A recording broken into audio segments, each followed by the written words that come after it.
आज की इस विशेष गहन चर्चा में सबका बहुत बहुत स्वागत है। आज का ये सेशन कोई साधारण चर्चा नहीं है, बल्कि विशेष रूप से टीजीटी, पीजीटी, ईएमआरएस, केवीएस और टीआरई 4 जैसी परीक्षाओं की तैयारी करने वाले विद्यार्थियों के लिए डिजाइन की गई एक मास्टर क्लास है। बिल्कुल, और मेरी ओर से भी इस मास्टर क्लास में सभी का स्वागत है।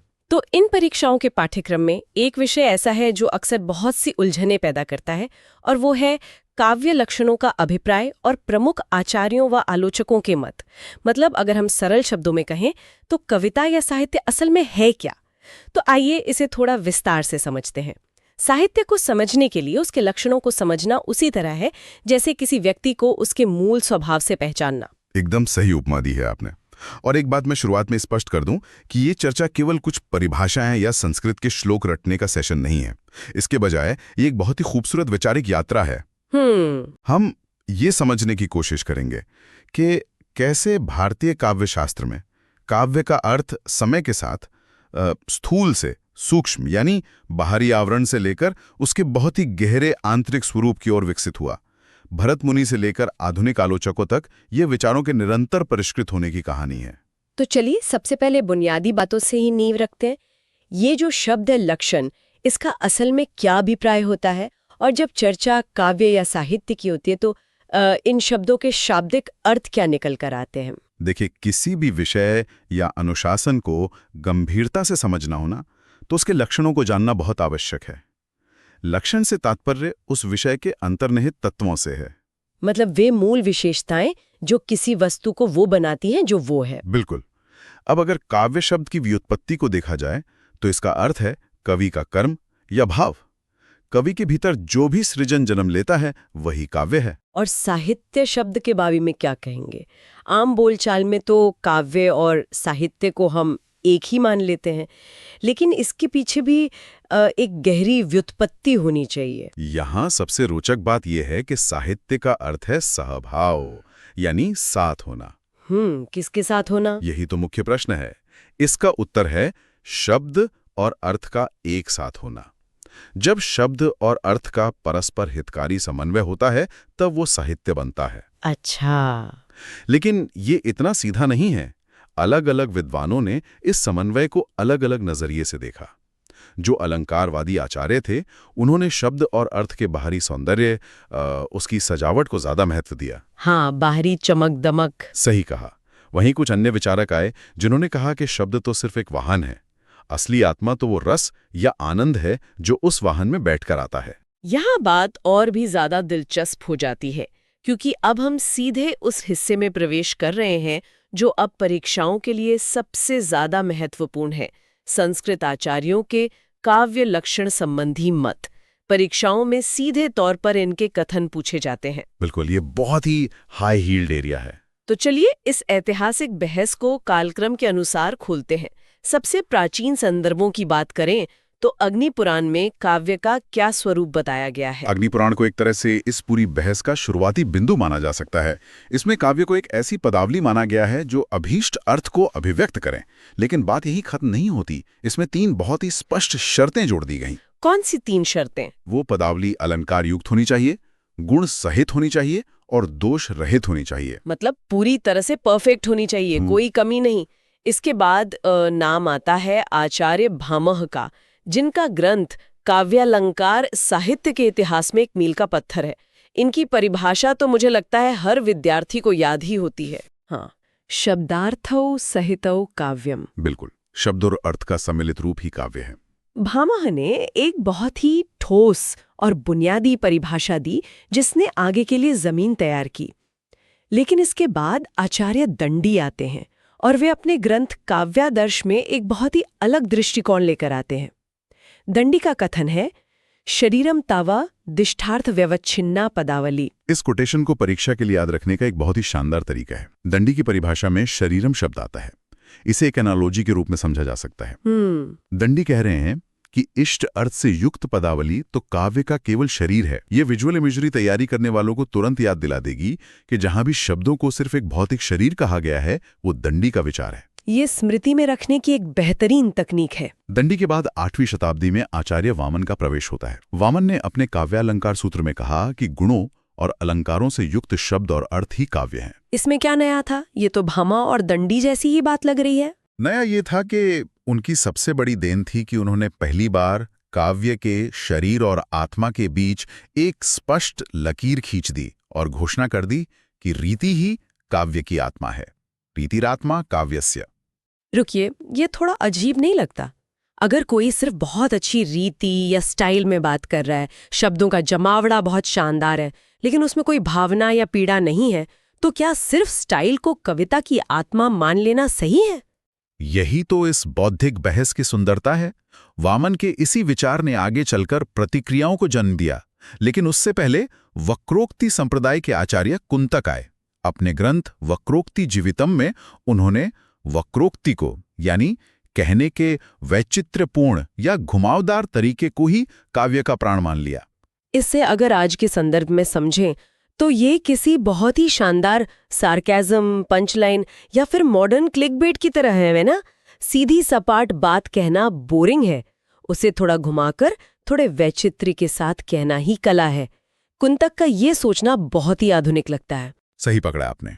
अब आते हैं उस आचार्य पर जिनका लक्षण संस्कृत काव्यशास्त्र में सबसे अधिक पढ़ा और परखा गया है, आचार्य मम्मट। हाँ, मम्मट का काव्य प्रकाश। बिल्कुल। उसमें काव्य लक्षण है तद्दोषौ शब्दार्थौ सगुणावनलंकृति पुनः क्वापि। इसे थोड़ा डिकोड करते हैं। मम्मट कह रहे हैं कि काव्य वो है जो दोष रहित हो, मतलब अदोषौ, गुण सहित हो, सगुणों, और यहाँ एक छूट दी गई है कि कहीं कहीं अगर अलंकार न भी हो, यानी अनलंकृति पुनः क्वापि, तो भी काम चल जाएगा। सही कहा। लेकिन एक बात खटकती है। अगर कविता में कोई अलंकार नहीं है, कोई चमत्कार नहीं है, बस उसमें कोई दोष नहीं है, तो क्या उसे अच्छी कविता मान लिया जाएगा? हाँ, ये तो वैसा ही हुआ कि कोई कहे मेरी गाड़ी दुनिया की सबसे अच्छी गाड़ी है क्योंकि वो कभी खराब नहीं होती, भले ही उसकी स्पीड कितनी भी कम हो। क्या ये कविता के लिए बहुत ही साधारण मापदंड नहीं है? ये एक बहुत ही तीखी और सटीक आलोचना है। और मजे की बात यह है कि मम्मट के बाद आने वाले आचार्यों ने भी ठीक यही सवाल उठाया था। अच्छा। हाँ, आचार्य विश्वनाथ, जो पूरी तरह से रसवादी थे, उन्होंने मम्मट के दोष रहित वाले तर्क का कड़ा खंडन किया। विश्वनाथ ने साहित्य दर्पण में एक ऐसा लक्षण दिया जो परीक्षा की दृष्टि से एक हाई यील्ड पॉइंट है। उन्होंने क्या कहा? उन्होंने सारी बाहरी सजावट को किनारे करते हुए सीधे आत्मा पर वार किया और कहा, वाक्यम रसात्मकम काव्यम। रसात्मक वाक्य ही काव्य है। कोई उलझन नहीं, कोई दोष या अलंकार की शर्त नहीं, बस भावना होनी चाहिए। ये तो बहुत ही स्पष्ट है। और इसी श्रृंखला में अंतिम महान आचार्य आते हैं पंडितराज जगन्नाथ। उन्होंने रसगंगाधर में लिखा, रमणीयार्थः प्रतिपादकः शब्दः काव्यम, अर्थात रमणीय अर्थ का प्रतिपादन करने वाला शब्द ही काव्य है। बहुत ही सुंदर परिभाषा है। अगर हम इसे व्यापक संदर्भ में देखें तो अग्नि पुराण की बाहरी सजावट से शुरू होकर जगन्नाथ की रमणीयता तक पहुंचने की यात्रा साबित करती है कि इंसान की सोच कैसे विकसित हुई। पहले हमने शब्दों के कपड़ों और गहनों पर ध्यान दिया, फिर उसके शरीर पर, और अंत में जाकर हमें समझ आया कि कविता की असली ताकत तो उसकी रसात्मक आत्मा में है। यह सचमुच एक अद्भुत बौद्धिक विकास है। संस्कृत के इन दिग्गजों के बाद अब चर्चा को हिंदी साहित्य की ओर मोड़ना जरूरी है। परीक्षाओं में हिंदी के प्रमुख कवि आलोचकों के मत भी बहुतायत में पूछे जाते हैं। तो रीतिकालीन कवियों से अगर शुरुआत की जाए तो वहां क्या हलचल थी?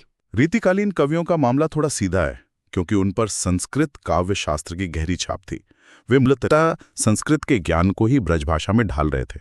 आचार्य चिंतामणि का ही उदाहरण लें तो उन्होंने सगुण, अलंकार सहित और दोष रहित शब्द अर्थ को कविता माना। ये तो मम्मट की परिभाषा का सीधा सीधा अनुवाद प्रतीत होता है, तद्दोषौ शब्दार्थौ सगुणावनलंकृति वाला। एकदम सही।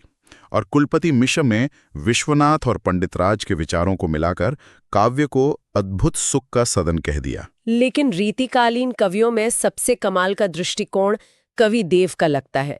उन्होंने कहा कि रस काव्य की आत्मा है, शब्द अर्थ उसका शरीर है और अलंकार उसके आभूषण है। ये तो ऐसा लग रहा है जैसे देव ने सभी पूर्ववर्ती आचार्यों के विचारों को जोड़कर कविता का एक फ्रैंकेनस्टाइन मॉन्स्टर तैयार कर दिया हो। फ्रैंकेनस्टाइन मॉन्स्टर कैसे? देखिए, दंडी से शरीर ले लिया, विश्वनाथ से आत्मा ले ली और अग्नि पुराण से गहने चुरा लिए। ये विजुअल इमेजरी तो मुझे लगता है किसी भी विद्यार्थी को कभी नहीं भूलेगी। ये उपमा बहुत ही सटीक है। देव ने वास्तव में पूरी परंपरा का एक संपूर्ण मानवीय मानकीकरण कर दिया। लेकिन असली चुनौती और गहराई तब आती है जब आधुनिक हिंदी आलोचकों का प्रवेश होता है। हाँ, परीक्षा में यहीं से सबसे गूढ़ प्रश्न बनते हैं। बिल्कुल। बाबू श्याम सुंदर दास की बात करें तो उन्होंने भारतीय आनंद और पश्चिमी चिंतन को मिलाकर कहा कि काव्य वह है जो हृदय में अलौकिक आनंद या चमत्कार उत्पन्न करें। बाबू श्याम सुंदर दास के बाद हिंदी आलोचना के सबसे बड़े स्तंभ आचार्य रामचंद्र शुक्ल का नाम आता है। विद्यार्थियों को अक्सर शुक्ल जी की परिभाषाएं याद करने में पसीने छूट जाते हैं क्योंकि वे बहुत दार्शनिक और लंबी होती हैं। हाँ, उनकी भाषा थोड़ी क्लिष्ट है। उनका जो सबसे प्रसिद्ध कोटेशन है उसे देखते हैं।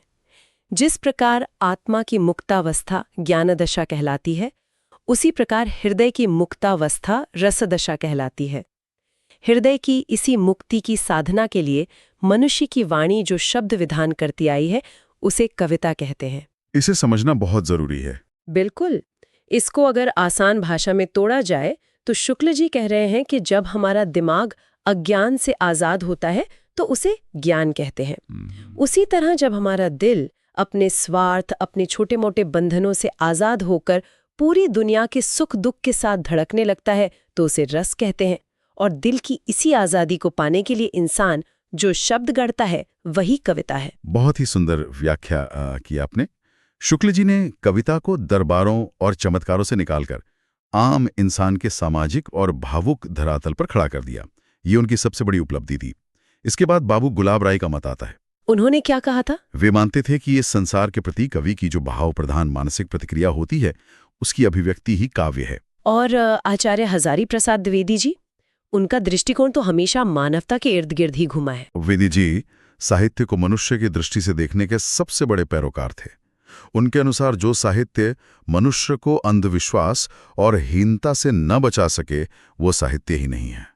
उन्होंने काव्य को उच्छलित आनंद का अतिरेक माना। उच्छलित आनंद का अतिरेक? हाँ, यानी इंसान के भीतर जब आनंद इस कदर भर जाए कि वो छलकने लगे तो वो छलकन ही साहित्य बन जाती है। जयशंकर प्रसाद जी, जो छायावाद के शिखर हैं, उनका दृष्टिकोण थोड़ा और दार्शनिक हो जाता है। उन्होंने काव्य को आत्मा की संकल्पात्मक अनुभूति कहा। प्रसाद जी का स्पष्ट मानना था कि इस अनुभूति का विश्लेषण या विज्ञान से कोई लेना देना नहीं है। और अंत में एक ऐसा नाम आता है जो पूरी बहस को एक नया मोड़ दे देता है। सच्चिदानंद हीरानंद वात्स्यायन अज्ञेय। अज्ञेय ने काव्य को कला की साधना माना। यह एक महत्वपूर्ण प्रश्न खड़ा करता है क्योंकि अज्ञेय ने निर्व्यक्तिकता यानी इम्पर्सनालिटी पर बहुत अधिक बल दिया। एक मिनट, ये तो शुक्ल जी और द्विवेदी जी की बातों के बिल्कुल उलट हो गया। जहां एक तरफ द्विवेदी जी उच्छलित आनंद और भावनाओं के छलकने की बात कर रहे हैं, वहीं अज्ञेय कह रहे हैं कि कवि को अपनी ही भावनाओं से खुद को अलग कर लेना चाहिए। ऐसा विरोधाभास क्यों? क्योंकि अज्ञेय आधुनिक युग और प्रयोगवाद की उपज थे। उनका मानना था कि अगर कवि सिर्फ अपनी व्यक्तिगत पीड़ा या खुशी ही गाता रहेगा तो वो एक डायरी एंट्री बनकर रह जाएगी, महान कला नहीं। हाँ, ये तो है। एक उत्कृष्ट कलाकार को अपनी व्यक्तिगत भावनाओं को एक दूरी से देखना आना चाहिए ताकि वो समाज के लिए एक व्यापक अर्थ रच सके। ये भावुकता के बजाय एक बौद्धिक और कलात्मक नियंत्रण की मांग है। ये तुलनात्मक नजरिया सच में बहुत शानदार है और परीक्षाओं में ऐसे ही प्रश्न उलझाते हैं कि किसने भावुकता को सर्वोपरि माना और किसने निर्व्यक्तिकता को। बिल्कुल। तो इसी के साथ आज की ये लंबी और ज्ञान से भरी यात्रा अपने निष्कर्ष पर पहुंचती है। टीजीटी, पीजीटी, ईएमआरएस, केवीएस और TRE-4 जैसी परीक्षाओं के लिए इन कथनों के पीछे के मूल विचारों यानी कीवर्ड्स को पकड़ना बहुत जरूरी है। कीवर्ड्स बहुत काम आते हैं, जैसे दंडी का शरीर, वामन की रीति, मम्मट का अदोषव, विश्वनाथ का रसात्मक वाक्य, शुक्ल जी की हृदय की मुक्तावस्था और अज्ञेय की निर्वैयक्तिकता। इन कीवर्ड्स को अगर स्मृति में पक्का कर लिया जाए तो परीक्षा के भवन में कोई भी प्रश्न भ्रमित नहीं कर पाएगा। बिल्कुल सही कहा आपने। और इस चर्चा का अंत में एक ऐसे विचार के साथ करना चाहूंगा जो आज के तकनीक प्रधान युग में बहुत प्रासंगिक है। वो क्या है? आज हमने देखा कि आचार्यों ने कविता की आत्मा को खोजने के लिए सदियों तक बहस की। आज के समय में आर्टिफिशियल इंटेलिजेंस सेकंडों में ऐसी कविताएं लिख रहा है जिनमें कोई व्याकरणिक अशुद्धि नहीं है, जो पूरी तरह से अदोषव हैं और जिनमें अलंकार भी कूट कूट कर भरे हैं। हाँ, AI तो सेकंडों में लिख देता है। मम्मट या वामन की परिभाषा पर शायद एक एआई पूरी तरह खरा उतर जाए, लेकिन सोचने वाली बात यह है कि क्या एक मशीन कभी शुक्ल जी के हृदय की मुक्तावस्था हासिल कर सकती है? क्या बिना धड़कते हुए इंसान के केवल एल्गोरिथम से रस पैदा किया जा सकता है? ये तो बहुत ही गहरा सवाल है। क्या भविष्य में कवि की परिभाषा भावनाओं से हटकर केवल परफेक्ट डेटा प्रोसेसिंग तक सिमट जाएगी? इस पर जरूर विचार किया जाना चाहिए। ये विचार तो सच में दिमाग की नसें झकझोर देने वाला है। क्या मशीन कभी मानवीय पीड़ा को महसूस कर पाएगी? ये साहित्य और विज्ञान के बीच का एक कभी ना खत्म होने वाला द्वंद्व है, जिसे हमें आगे भी एक्सप्लोर करना होगा। बिल्कुल। इस तरह की और भी शानदार परीक्षा उपयोगी और कॉन्सेप्ट्स को क्लियर करने वाली चर्चाओं के लिए एडुमेंटो फॉर जॉब्स को सब्सक्राइब करना बिल्कुल ना भूलें। और हाँ, हर नई चर्चा का नोटिफिकेशन पाने के लिए बेल आइकॉन जरूर दबाएं। परीक्षा की तैयारी कर रहे सभी विद्यार्थियों को उज्जवल भविष्य के लिए अनंत शुभकामनाएं। एक नए और दिलचस्प विषय के साथ फिर से मुलाकात होगी।